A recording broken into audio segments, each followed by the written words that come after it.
എത്ര സ്നേഹം നിറഞ്ഞ എൻ്റെ പ്രിയ സുഹൃത്തുക്കളെ, ഇന്നലെയും ഇന്നൊക്കെ ആയിട്ട് നല്ലൊരു 4-5 മണി മുതൽ സോഷ്യൽ മീഡിയ തുറന്നു നോക്കിയപ്പോൾ നമുക്ക് വാട്സപ്പിലും ഫേസ്ബുക്കിലൊക്കെ കാണുമ്പോൾ നമ്മളിങ്ങനെ ആലോചിച്ച് നോക്കുകയാണ്, ഈ CPM-ൻ്റെയും ഇടതുപക്ഷത്തിൻ്റെയും പ്രവർത്തകർ എന്ത് വിഡ്ഢിത്തരായി വിളിച്ച് പറഞ്ഞു കൊടുക്കുന്നത്. നമ്മളൊന്ന് ചിന്തിക്കണ്ടേ? ഇത് BJP-ൻ്റെ ബില്ലാണ്. ആ ബില്ല് നടപ്പാക്കിയിട്ട് നമ്മളെ നാട്ടിൽ വരും തലമുറകളെ കുറിച്ച് നമ്മൾ ചിന്തിക്കേണ്ട ആവശ്യമില്ല. നമ്മളിപ്പോഴുള്ള മന്ത്രിമാരും MLA-മാരും അവരെ തലമുറ കൈയാളുള്ളത് എങ്ങനെ ഉണ്ടാക്കാൻ പറ്റും, അതിന് നിലപാടുകൾ മാറ്റിയിട്ട് എങ്ങനെ ജനങ്ങളെ മുന്നോട്ട് നയിക്കാൻ പറ്റും, അതല്ലേ പോലും നോക്കണുള്ളൂ.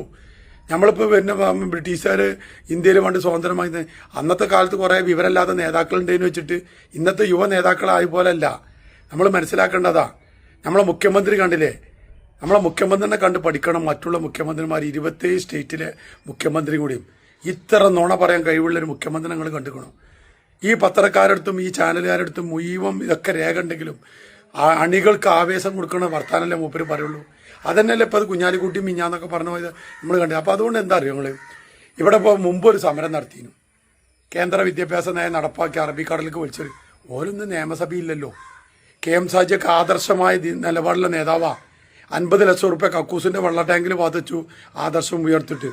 അദ്ദേഹം നമുക്കറിയാലോ, അദ്ദേഹം നിയമസഭയുണ്ടെങ്കിൽ ഇന്ന് സംഭവിക്കും, അറബിക്കടലിലേക്ക് വലിച്ചെറിഞ്ഞിട്ടുണ്ടാവില്ലേ? നിങ്ങളെന്താ ഈ പറയണത്? അതുപോലെ ആ തകല്യ പറഞ്ഞ ഒരു കണ്ണാഞ്ചൂട്ടിമാരി ഒരു പെണ്ണുണ്ട്, അവളൊക്കെ വാക്കങ്ങൾ കേട്ടിന, അവളൊക്കെ ഇന്ന് നിയമസഭ ഉണ്ടെങ്കിൽ ഇത് നടക്കുമോ? അപ്പൊ നിങ്ങൾ ഇതൊന്നും ആലോചിച്ചാണ് നമ്മളെ PK ഫിറോസ് ഓലൊക്കെ കൊണ്ടുവന്നതിനെ കെട്ടുകളും പത്രസമ്മേളനം വിളിച്ചിരുന്നതും ഓലൊക്കെ മുൻകാലങ്ങളിൽ ചെയ്തിന് ഒരു നിയമസഭ വരാത്തിന് ഓലെന്ത് തെറ്റ് ചെയ്തു, ഓലെന്ത് ജീവിച്ചിരിപ്പുണ്ടോന്ന് പോലും കേരളത്തിൽ നമുക്ക് സംശയമാണ്. കാരണം എന്താ വെച്ചാൽ ഓല് ഇന്ന് ചിത്രത്തിലില്ല. അതുപോലെ നമ്മളെ VK നവാസ് ഓനൊക്കെ ജനങ്ങൾ ഇരുത്തോണ്ട് കൊടുത്തിരുത്തിയില്ലേ? അപ്പം അതുകൊണ്ട് നിങ്ങൾ എന്താ വെച്ചാൽ അതിന് വേണ്ടിയിട്ട് ഇങ്ങനെ സമരം നടത്തി വെറുതെ നമ്മളിങ്ങനെ പറഞ്ഞു തന്നില്ല. BJP ആണ് RSS ആണ് കണ്ടിട്ട് കാര്യമില്ല. ആ BJP RSS ഒക്കെ അത് അവനാനെ പറ്റി പറഞ്ഞ് സോപ്പിട്ടുകാണ്ട് ഓല് കിട്ടുന്ന പൗതി സാറാക്കിയാണ്ട് പോയാൽ നാടിന് വികസനം ഉണ്ടാവും. അതല്ലേ ഇന്ന് നോക്കണ്. കുഞ്ഞാലിക്കുട്ടി പറഞ്ഞ നിങ്ങൾ കേട്ടിട്ടില്ലേനോ? കുഞ്ഞാലിക്കുട്ടിയൊക്കെ നിയമസഭയില്ലാത്ത നമ്മൾ എന്ത് തെറ്റാണ് ഓല് ചെയ്തത്? ഓലെപ്പോഴും നിലപാടിന്റെ കാര്യത്തിൽ 100ക്ക് 100. മുസ്ലിം ലീഗ് ഒരു വാക്ക് പറഞ്ഞാൽ അത് വാക്കാണ്. അത് നിങ്ങളിങ്ങനെ നോക്കണ്ട, അത് കൊണ്ട. പിന്നെ അതുപോലൊക്കെ നമ്മൾ ചിന്തിക്കേണ്ട വേറൊരു കാര്യം കൂടി അതിനൊപ്പമുണ്ട്.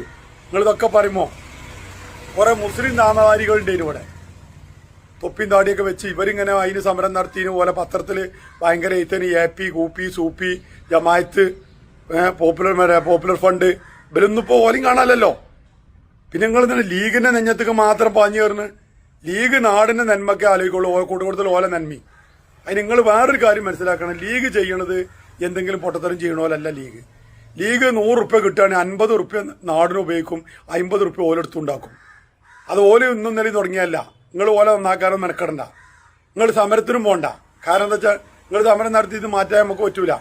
അപ്പം നിങ്ങളൊരു കാര്യം മനസ്സിലാക്കുക, നിങ്ങളെ നേതാക്കന്മാരെ കാര്യം നോക്കി നിങ്ങൾ ആശുപത്രി ചോറ് കൊടുക്കുക, ബ്ലഡ് കൊടുക്കുക, നിങ്ങളിങ്ങനെ റോട്ടിൽ കൂടെ സമരം നടത്തിയാണ്ട് ലീഗ് നേതാക്കന്മാരെ പറഞ്ഞിട്ട് കാര്യമില്ല. അതൊക്കെ ഓല് പറഞ്ഞതാണ്. അതാണ് ഓല് ഇലക്ഷന്റെ മുമ്പ് പറഞ്ഞോ, അത് പിന്നെ ഓല് നടപ്പാക്കും. ഓല് നിങ്ങൾ പറഞ്ഞ മാതിരി ഒരു രാഷ്ട്രീയ പാർട്ടി അല്ല മുസ്ലിം ലീഗിനെ വെച്ച്. അതുകൊണ്ട് SFIനോട് DYFIനോടും പറയാനുള്ളത്, ഇവിടെ സമരം കളഞ്ഞാണ് നിങ്ങൾ നേരം വെളുത്തണ്ട. 35 സീറ്റുകളും മുണ്ടാതിൽ പാത്ത് കുത്തുന്നോളി. അത് ഓലും ജനങ്ങളെ തേങ്ങിക്കോളും. ഓല് വാക്ക് പറഞ്ഞാൽ വാക്കാണ്. അധികാരത്തിൽ വന്നുകൊണ്ട് വെച്ചിട്ട് അപ്പം നിങ്ങൾ ഈ പരവണ്ട് CH അങ്ങനെ പറഞ്ഞു, കടലിൽ മുസല്ലിട്ട് താമസിക്കുക. CHും സൈഡ് സാഹിബും വാപ്പക്കി തങ്ങളും പൂക്കോയ തങ്ങളൊക്കെ ഒരു പലതും പറഞ്ഞിട്ടുണ്ട്. അത് നടപ്പാക്കാനൊന്നും ഇപ്പം നിങ്ങളാരും മെനക്കെടണ്ട. ഒത്രേ പറഞ്ഞോളൂ.